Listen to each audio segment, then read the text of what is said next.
नमस्कार दोस्तों, मैं निखराज आप सबका वेलकम करना चाहता हूं। आज हमारा जो केवाईसी का सेशन होने वाला है, इसके बारे में हम आपको बताने वाले हैं कि केवाईसी किस तरीके से कर सकते हैं। तो हम दोस्तों आज स्टेप बाय स्टेप सीखेंगे, जानेंगे कि किस तरीके से केवाईसी करना चाहते हैं। तो आगे बढ़ते हम लोग कि कैसे केवाईसी करना है। सबसे पहले केवाईसी होता क्या है? तो केवाईसी का मतलब क्या होता है? सिर्फ पैन कार्ड, आधार कार्ड ही केवाईसी नहीं होता है। केवाईसी में जो भी ऑप्शन आते हैं, मैं आपको एक एक करके यहाँ पे बताऊंगा। सबसे पहले आपका जो नाम है वो प्रॉपर होना चाहिए, आपका कॉन्टेक्ट नंबर, कॉलिंग का, व्हाट्सएप का, आपका डेट ऑफ बर्थ, आपका जेंडर, फोटो आपका पासपोर्ट साइज, फिर आपका एड्रेस जिसमें आपका city, taluka, pin code, state, district सारा चीज आना चाहिए, ईमेल आईडी आपका, pan card, Aadhaar card, bank details, nominee details और उसके साथ रिलेशन। तो ये सब चीजें मिलाकर जो है वो केवाईसी बनता है। तो हमें इस बात का ध्यान रखना चाहिए कि ये सारी चीजें ही हमारे आईडी के ऊपर अपडेट होना चाहिए। आगे बढ़ते हैं, नेक्स्ट स्टेप देखते हैं हम लोग। तो नेक्स्ट जो केवाईसी प्रोसेस है वो कैसे होता है, how to update KYC. KYC आप कैसे अपडेट करेंगे? सबसे पहले आपको क्या करना है कि हमारा जो vioma.com का जो वेबसाइट है www.vioma.com, ये वेबसाइट आपको ओपन करना है गूगल में जाकर। जैसे ही आपकी वेबसाइट जो है वो ओपन हो जाती है, उसके बाद में आपको लॉगिन पेज दिखेगा इस टाइप से। तो जैसे ही आप यहाँ पर लॉगिन पर आपको क्लिक करना है, जैसे ही आप लॉगिन के ऊपर क्लिक करेंगे तो कुछ इस टाइप का डैशबोर्ड आपके सामने दिखेगा। तो वहां पर सबसे नीचे दिखेगा, लेफ्ट साइड में आपको दिख रहा है वीएम आईडी। मतलब यहाँ पर जो विवामार्ट का आईडी है, वीएम से स्टार्ट होता है, वो आईडी आपको यहाँ पर पुट करना है, प्लेस करना है। देन आपका जो पासवर्ड आपका था वो पासवर्ड आपको यहाँ पे डालना है। देन नीचे में क्लिक इन साइन इन पे क्लिक करना है आपको। तो आपका जो आईडी है वो यहाँ पर लॉगिन हो जाता है। उसके बाद में जैसे ही आप आईडी पासवर्ड डालने के बाद में लॉगिन कर लेते हैं, तो आपका डैशबोर्ड ओपन हो जाता है। तो डैशबोर्ड कुछ इस टाइप का आपका दिखेगा। जैसे डैशबोर्ड आपका आ जाता है, उसके बाद में आपको क्या करना है, जैसे क्लिक हियर, तो जो 4 लाइन्स है उस 4 लाइन्स के ऊपर, 3 लाइन्स के ऊपर आपको क्लिक करना है। तो यहाँ पर 3 लाइन के ऊपर क्लिक करने के बाद में आप यहाँ पर इस टाइप का आपको ऑप्शन दिखेंगे। तो वहां पर आपको सबसे पहले अकाउंट्स दिखेगा, तो अकाउंट्स के ऊपर आपको क्लिक करना है। जैसे ही आप अकाउंट के ऊपर क्लिक करेंगे, आपको अपलोड केवाईसी का ऑप्शन आएगा। जैसे कि यहाँ पर आपको वीडियो के अंदर दिखाया गया है। तो आपको अपलोड केवाईसी के ऊपर क्लिक करना है। जैसे ही क्लिक करेंगे तो वहां पर आपका यूजर नेम आ जाएगा, आपका डेट ऑफ बर्थ का ईयर, डेट, मंथ आएगा, फिर आपका कॉन्टेक्ट नंबर आएगा। तो ये सारा यहाँ पर आपको फिल कर लेना है।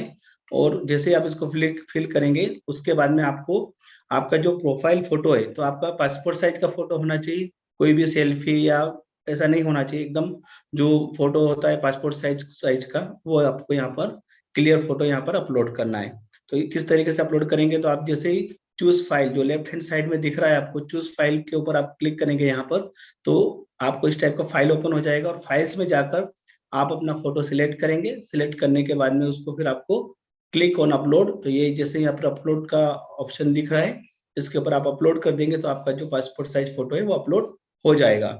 उसके बाद में आपको दिखेगा ऐड कॉन्टेक्ट डिटेल्स आएगा। तो ऐड कॉन्टेक्ट डिटेल्स में आपका जो पिन कोड है, आपका एरिया है, आपका स्टेट, आपका लैंडमार्क, आपका डिस्ट्रिक्ट, ये सारा का सारा आपको यहाँ पर इसमें अपलोड करना है। उसके बाद में आपका जो एड्रेस प्रूफ रहेगा, राइट साइड में देखो यहाँ पे दिख रहा है अपलोड एड्रेस प्रूफ। तो आपका आपका आधार कार्ड हो गया दोनों साइड का, या आपका वोटर आईडी हो गया, या जो भी एड्रेस प्रूफ हमारे इसमें ले सकते हैं केवाईसी में, वो एड्रेस प्रूफ आपको यहाँ पर अपलोड करना है।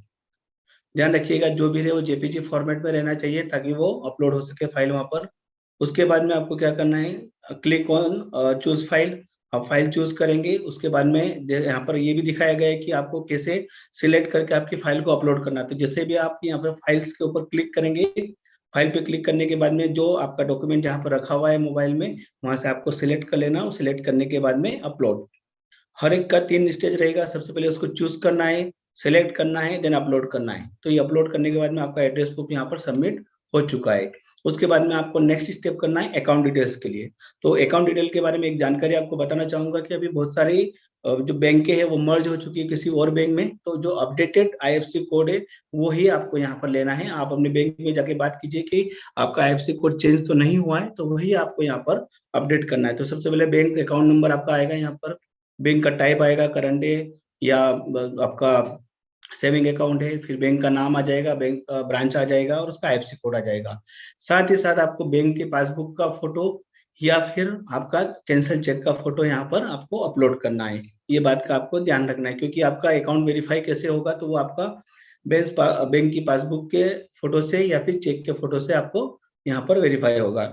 सेम प्रोसेस रहेगा, क्लिक ऑन चूज पे आपको फाइल पे आपको क्लिक करना है, आपका फाइल ओपन हो जाएगा। जहां पर आपने पासबुक या कैंसिल चेक रखा हुआ है वो सिलेक्ट करना है। सिलेक्ट करने के बाद में आपको उसको अपलोड कर देना है। तो यहाँ पर आपका जो बैंक का डिटेल है वो अपलोड हो गया। देन उसके बाद आता है पेन नंबर का। तो एड ऑन पेन नंबर पे पेन नंबर में आपको पेन नंबर डाल देना है।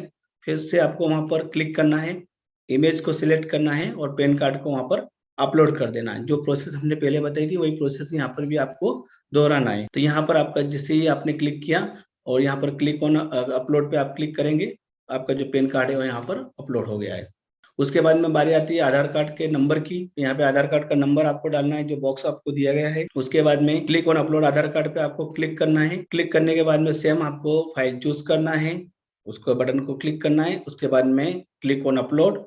तो आपका जो आधार कार्ड है वो भी अपलोड हो चुका है। मतलब आपका पेन नंबर अपलोड हो गया, आपका आधार कार्ड अपलोड हो गया, आपका एड्रेस अपलोड हो गया, आपका डिटेल्स अपलोड हो गया है। उसके बाद में आपका बैंक डिटेल्स भी यहाँ पर अपलोड हो चुका है। नेक्स्ट जो टाइम आता है वो आता है नॉमिनी डिटेल्स का।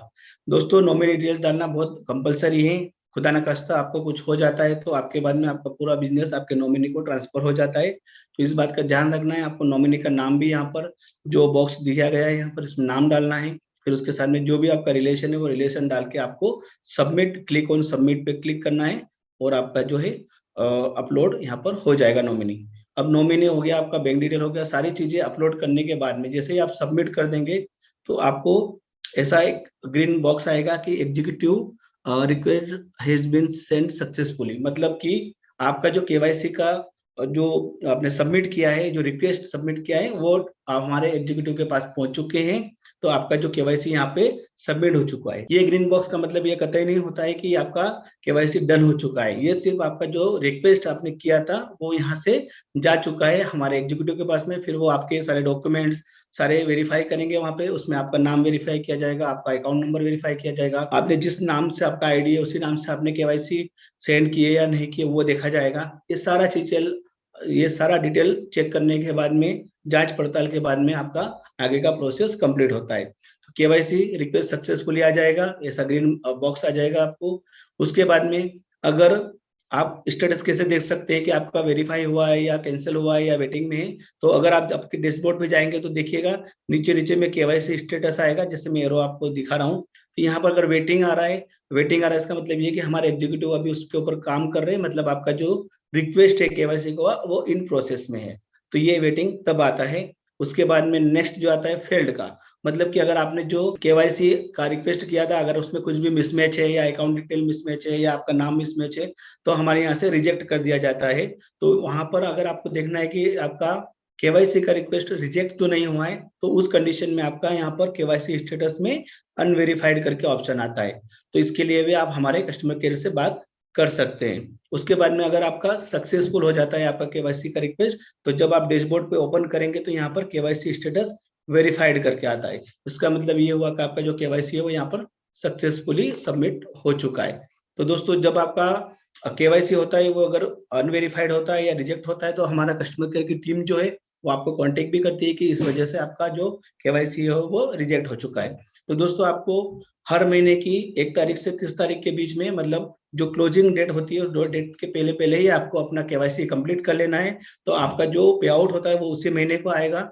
अगर आप 1 तारीख के बाद में या क्लोजिंग डेट के बाद में अगर आप केवाईसी करते हैं तो आपका जो पे आउट है वो नेक्स्ट मंथ में जाएगा। तो बिल्कुल आपको ध्यान रखना है केवाईसी करते समय आपका नाम, आपका कॉन्टेक्ट नंबर, आपका मोबाइल नंबर, आपका एड्रेस, आपका नॉमिनी डिटेल्स, आपका बैंक डिटेल्स, आपका आधार नंबर, आपका पेन नंबर, ये जितने भी प्रोसेस है ये सारा का सारा आपको सब अपलोड करना है। अपलोड करके सारा डिटेल्स क्लियर कर लेना है और अपना केवाईसी कर लेना है। तो ये सारे पॉइंट्स आपको ध्यान रखना है। आपका एड्रेस बहुत इंपॉर्टेंट है, तो विद पिन कोड के साथ में आपको अपना एड्रेस वहां पे सबमिट करना है ताकि डिस्पैच के टाइम में कोई भी दिक्कत ना हो। ध्यान रखिएगा एक आईडी पर एक ही पेन नंबर अपलोड होता है, तो आपको उस समय ध्यान रखना है जो भी पेन नंबर देना है उसका प्रूफ वगैरह सब वहां पर अपलोड करना है। तो ये छोटा सा जानकारी हमने आपके साथ शेयर किया हुआ है केवाईसी कैसे करना चाहिए। और भी हम ऐसे वीडियो के साथ में आपके साथ बने रहेंगे। तब तक के लिए जय हिंद, जय मार्ट।